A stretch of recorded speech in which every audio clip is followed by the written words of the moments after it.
यानी कि ये जो बुलडोजर चला ये कम्युनल था और वहीं 300 साल पुराना राजस्थान के अंदर मंदिर तोड़ा गया, शिवालय को तोड़ा गया। वहां पर जो बुलडोजर चला वो सेकुलर हो गया। हमारा बुलडोजर चला आतंकियों पर, जिहादियों पर, पत्थरबाजों पर, तो वो कम्युनल हो गया। तो इस देश के अंदर इस तरह का नैरेटिव घड़ने का प्रयास चल रहा है और आम आदमी पार्टी के बहुत सारे कार्यकर्ता इसमें संलिप्त है। और आम आदमी पार्टी के जो मुखिया है, कम से कम उनको शर्म आनी चाहिए, शर्म करनी चाहिए और जिम्मेदारी समझनी चाहिए। उनको वहाँ पीड़ित परिवारों से मिलने जाना चाहिए था, लेकिन वो जाएंगे नहीं क्योंकि तुष्टीकरण की राजनीति करते हैं। केजरीवाल जी दिल्ली छोड़ के दूसरे प्रदेशों में घूम रहे हैं, लेकिन यहाँ जहांगीरपुरी में हिंसा हुई है, वहाँ तो एक भी बार नहीं गए। क्यों नहीं गए? भाई केजरीवाल इसलिए नहीं गए क्योंकि वो थोड़े बिजी है, और बिजी इस चीज़ में क्योंकि एक के साथ एक फ्री चल रही है और आपने देखा होगा हर ठेके पे बहुत ज़्यादा भीड़ होगी। अब वो किस लिए, वो इसी वजह से है कि एक के साथ एक फ्री है। अब केजरीवाल कहीं पे पी के पड़े होंगे। नमस्कार, मैं हूं अमित शर्मा और आप देख रहे हैं ऑल इंडिया न्यूज़। दिल्ली के जहांगीरपुरी में हनुमान उत्सव पे जो दंगा हुआ था, उसके बाद से दिल्ली के केजरीवाल जो सीएम है वो एक बार भी उस जगह पर नहीं पहुंचे हैं। और उसके बाद जो अलवर में हिंसा हुई, अलवर में बुलडोजर चला है, उन सब मामले पे जो भी प्रतिक्रिया है उस पे बातचीत करने के लिए आज हमारे साथ मौजूद है बीजेपी के प्रवक्ता मनोज यादव जी। मनोज जी, आपसे मेरा पहला सवाल है कि जब भी दिल्ली में दंगा होता है तो उसमें हमेशा आम आदमी पार्टी का लिंक क्यों आता है सामने? देखिए, आम आदमी पार्टी तुष्टीकरण की राजनीति करती है और आम आदमी पार्टी 2020 के दंगे में भी शामिल थी। ताहिर हुसैन उसमें शामिल थे। वहाँ पर पेट्रोल बम मिले, गुलेन मिली, और जिस तरह से तालिबान में हमले होते हैं, पत्थरबाजी होती है, उसी तरह का एक उदाहरण वहाँ एग्जाम्पल देखने को मिला। और अभी देखा कि अंसार जो मुख्य आरोपी है, जहांगीरपुरी के अंदर जिस तरह से शांतिपूर्ण जो शोभा यात्रा निकाल रहे थे उन पर पत्थर फेंके गए। या अचानक पत्थर कैसे आ गए मस्जिद पर? शराब की बोतलें कैसे आ गई? क्या आजकल मौलाना और मौलवी क्या मस्जिदों के ऊपर शराब की बोतलें रखने लग गए क्या? तो ये एक पूरी तरह से संयोग नहीं था, ये प्रायोजित था। ये प्रायोजित था, इसका कालक्रम हमको समझना चाहिए, इसकी क्रोनोलॉजी को समझना चाहिए। हिंदू चैत्र प्रतिपदा के समय करौली के अंदर राजस्थान में किस तरह से शोभा यात्रा पर हमला हुआ, हमारे कितने कार्यकर्ता जख्मी हुए, पत्थरबाजी हुई, शराब की बोतलें फेंकी गई, और पूरे देश भर में जब रामनवमी की शोभा यात्रा निकली तो किस तरह से हिंदुओं पर पत्थरबाजी की गई, शोभा यात्रा में लोगों को प्रताड़ित करने का काम किया गया, और उसकी चरम परिणति हमको दिखाई दी जहांगीरपुरी में। लेकिन सो कॉल्ड जो सेकुलर गैंग है इस देश में, जो लिबरल गैंग है, जो विपक्षी दल है, जो कम्युनिस्ट दल है, जो चाहते नहीं देश का सौहार्द बना रहे, जो चाहते नहीं देश की एकता और अखंडता बनी रहे, जो चाहते नहीं कि देश आगे बढ़े, भारत की छवि को खराब करने के लिए हमेशा इस तरह का नैरेटिव घड़ा जाता है कि ये देश खतरे में है, लोकतंत्र खतरे में है। आपने देखा कि जहांगीरपुरी में जो बुलडोजर चला तो ये लोग, कुछ सो कॉल्ड सेकुलर गैंग के लोग सर्वोच्च न्यायालय में पहुंच गए। यानी कि ये जो बुलडोजर चला ये कम्युनल था और वहीं 300 साल पुराना राजस्थान के अंदर मंदिर तोड़ा गया, शिवालय को तोड़ा गया। वहाँ पर जो बुलडोजर चला वो सेकुलर हो गया। हमारा बुलडोजर चला आतंकियों पर, जिहादियों पर, पत्थरबाजों पर, तो वो कम्युनल हो गया। तो इस देश के अंदर इस तरह का नैरेटिव घड़ने का प्रयास चल रहा है और आम आदमी पार्टी के बहुत सारे कार्यकर्ता इसमें संलिप्त है। और आम आदमी पार्टी के जो मुखिया है, कम से कम उनको शर्म आनी चाहिए, शर्म करनी चाहिए और जिम्मेदारी समझनी चाहिए। उनको वहाँ पीड़ित परिवारों से मिलने जाना चाहिए था, लेकिन वो जाएंगे नहीं क्योंकि तुष्टीकरण की राजनीति करते हैं। अब वो कहते ना, सांप छुचुंदर, सांप के मुंह में छुचुंदर, खाए तो पेट फट जाएगा और उगले तो अंधा हो जाएगा। तो केजरीवाल की स्थिति ये हो गई है। केजरीवाल जी, इतनी बड़ी बात हो गई दिल्ली में, लेकिन एक बार भी झांकने तो आए नहीं है। लेकिन घूमने के लिए प्रदेश छोड़कर केरल में जा रहे हैं, हिमाचल में जा रहे हैं, चुनावी रैली कर रहे हैं, यानी पूरा वोट बैंक अपना पक्का कर रहे हैं। देखिए, केजरीवाल जी झूठ की फैक्ट्री है। केजरीवाल सबसे बड़े झूठे हैं और केजरीवाल कभी भी ना जनता के हित में काम कर रहे थे। बोले थे 1.5 लाख यहाँ सीसीटीवी कैमरे लग जाएंगे, वो कितने लगे?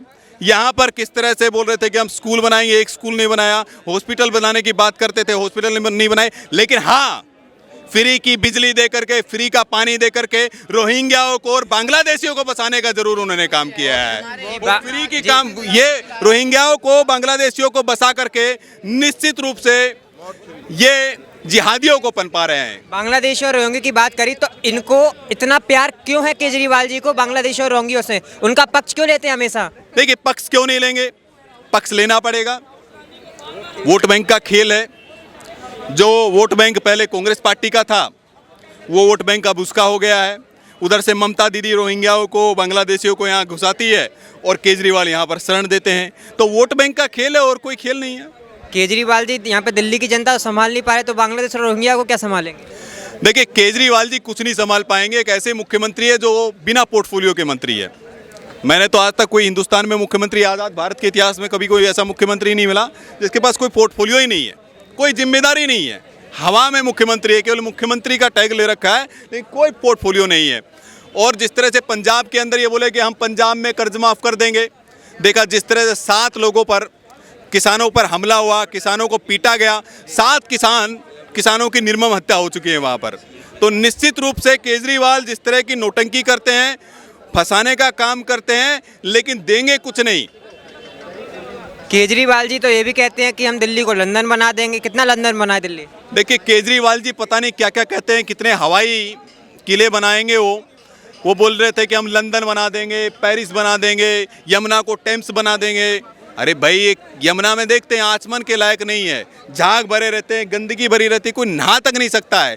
छठ का जब पर्व आता है बिहार के लोगों का, तो वहाँ नहाने के लिए कोई जगह नहीं मिलती। नहाने कितना गंदा पानी है कि आदमी अगर नहाएगा तो दुनिया भर की बीमारियाँ हो जाएगी। तो केजरीवाल जी जो है क्यों मतलब इस प्रकार की राजनीति कर रहे हैं? देखिए, केजरीवाल केवल और केवल विदेश से प्रायोजित राजनीति कर रहे हैं और निश्चित रूप से मुझे लग रहा है कि खालिस्तानियों के कब्जे में केजरीवाल जी आ गए हैं। खालिस्तानियों के प्रभाव में, खालिस्तानियों के फंडिंग के कारण इस तरह का ये राजनीति कर रहे हैं। और केजरीवाल जी हमेशा से जिस कम्युनिटी से ताल्लुक़ रखते हैं, तो उनके बारे में कहा जाता है कि अगर कोई व्यक्ति अर्बन नक्सली अगर सीधे शब्दों में देखा जाए तो केजरीवाल है। और केजरीवाल ऐसे व्यक्ति हैं जो ऐसा कोई सगा नहीं जिसको केजरी ने ठगा नहीं। अन्ना हजारे को ठगा, योगेंद्र यादव को ठगा, आपकी किरण बेदी को ठगा, आपके ये कुमार विश्वास को ठगा। तो ऐसे लंबी फहरिस्त है। केजरीवाल किसी का सगा नहीं हो सकता है। तो क्या दिल्ली का सगा होगा, क्या पंजाब का सगा होगा? दिल्ली में जब कोई भी दंगा होता है तो केजरीवाल जी जो हैं सीधा ठीकरा फोड़ते हैं बीजेपी पे कि ये दंगा बीजेपी करा रही है। इसके ऊपर आप क्या कहेंगे? देखिए, अंसार जो है वो हो सकता है बीजेपी का आदमी हो, लेकिन वो हमेशा देखते हैं कि वो केजरीवाल के साथ दिखाई देता है। उनकी सदस्यता ले लिए थे। ताहिर हुसैन क्या मतलब बीजेपी का काउंसलर है क्या? ताहिर हुसैन जो 2020 के दिल्ली के दंगों में शामिल था, क्या बीजेपी का काउंसलर है? जिसकी छत पे पत्थर मिले, जिसकी छत के ऊपर पेट्रोल पंप मिले, पेट्रोल के वो मिले, बम मिले, गुलेल मिली, तो ये कौन है?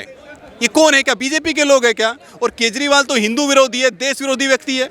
सर्जिकल स्ट्राइक पे सवाल उठाते हैं, एयर स्ट्राइक पे सवाल उठाते हैं। और हिंदुओं को जिस तरह से कश्मीरी पंडितों को कश्मीर से भगाया गया, मार पी करके पीट करके भगाया गया, और 5 से 6 लाख कश्मीरी प्रताड़ित हुए। और उन पर जब कश्मीर फाइल फिल्म बनी तो विधानसभा में वो खिलखिलाते हैं, अट्ठास करते हैं कि हिंदुओं पर अत्याचार नहीं हुआ, कश्मीरी पंडितों पर कोई अत्याचार नहीं हुआ। तो केजरीवाल हिंदू विरोधी और देश विरोधी है। केजरीवाल जी दिल्ली छोड़ के दूसरे प्रदेशों में घूम रहे हैं, लेकिन यहाँ जहांगीरपुरी में हिंसा हुई है, वहाँ तो एक भी बार नहीं गए। क्यों नहीं गए? भाई, केजरीवाल इसलिए नहीं गए क्योंकि वो थोड़े बिजी है। और बिजी इस चीज़ में क्योंकि एक के साथ एक फ्री चल रही है और आपने देखा होगा हर ठेके पे बहुत ज़्यादा भीड़ होगी। अब वो किस लिए? वो इसी वजह से है कि एक के साथ एक फ्री है। अब केजरीवाल कहीं पे पी के पड़े होंगे, क्योंकि अब जनता को देखो, आप कहीं भी जाके देख लो, हर कोई एक के साथ एक फ्री के चक्कर में वहाँ पड़ा होगा। 100 में से 98% लोग ऐसे ही पड़े हैं। वो किस लिए पड़े हैं? क्योंकि वो केजरीवाल की देन है। और इतने अच्छे नेता मिले हुए हैं, इतने अच्छे मुख्यमंत्री आए हैं, भगवान कसम ऐसे लोग मिल जाए ना हमें, तो हमारे जो रोजगार वाले हम बंदे हैं, हम ऐसे ही पड़े रहेंगे। आप बात क्या कर रहे हैं? वो तो ये कहते हैं कि हम बहुत पढ़े लिखे हैं, IAS हैं, हम तो दिल्ली को लंदन बना देंगे। कितना दिल्ली को लंदन बना दिया आप लोगों को? तो आप लोग तो दिल्ली में ही रहते हैं। लंदन है तो देखो ना, आप इधर उधर कैमरा घुमाइए, कितना अच्छा लंदन है। वहाँ पन्नी पड़ी है, यहाँ पन्नी पड़ी है, यहाँ कूड़ा पड़ा है, इसमें देख लीजिए, इसमें लोग थूक थूक के जा रहे हैं। इससे अच्छा लंदन जिंदगी में कभी नहीं मिलेगा आपको। ये केजरीवाल जी है, ये कहते हैं और करेंगे भी। और देखो ना, कर रखा है, ये देखो कितना थूक रखा है, कितना मजा आता है इन्हें देखने में। केजरीवाल जी ने चुनाव होने से पहले फ्री बिजली, फ्री पानी, फ्री बस सेवाएं सबके वादे किए थे। कितना फ्री है? सब फ्री है। फ्री में आपको दंगे भी दे दिए उन्होंने। फ्री तो कुछ भी नहीं है। दंगे दे दिए ना फ्री में। नहीं नहीं, वो फ्री में थोड़ी ना है। कितनों के सर फटे आधे हॉस्पिटल में। अब वो टैक्स तो लगाएगा नहीं वो अपने। लोग बाग मेहनत करके जो पैसा कमा के जो अपने जोड़ रहे थे, अब वो कहाँ जाएगा? हॉस्पिटल में। तो फ्री में कुछ नहीं है भाई, ये बस कहने का था नजरिया इनका। वो कहते हैं ना, हाथी के दांत दिखाने के अलग और खाने के अलग है, वही चीज़ है और कुछ नहीं है भाई। ये सब। केजरीवाल क्यों नहीं गए दिल्ली दंगे में? केजरीवाल इसीलिए नहीं गए क्योंकि केजरीवाल, देखिए अभी मुद्दा जो आया दंगा का, तो इसमें यह है कि जो भी है वहाँ दंगा हुआ, जो भी है, गृह मंत्रालय तो अमित शाह जी के पास है, तो यहाँ पर सीएम के पास तो कुछ है नहीं, यहाँ पर मुख्यमंत्री के पास तो कुछ है नहीं। जो भी है, जो भी दंगा हुआ है उसका जांच पड़ताल जो भी है। क्यों कुछ नहीं है? दिल्ली के मुख्यमंत्री हैं, मुख्यमंत्री को जाना चाहिए ना। जाना चाहिए, नहीं गए ये गलत है। उनको वहाँ तक जाना चाहिए, वहाँ तक जाना चाहिए। राजा ही अगर प्रजा की परेशानी नहीं सुनेगा तो कौन सुनेगा? राजा तो प्रजा को छोड़ के अपना भग गया से, यहाँ पे हमला हो गया सेना पे, राजा प्रजा को छोड़ के चला गया। हाँ, ये गलत है, उनको वहाँ जाना चाहिए और क्या मुद्दा है नहीं है उसको देख के आगे का जो भी है कार्रवाई होना चाहिए।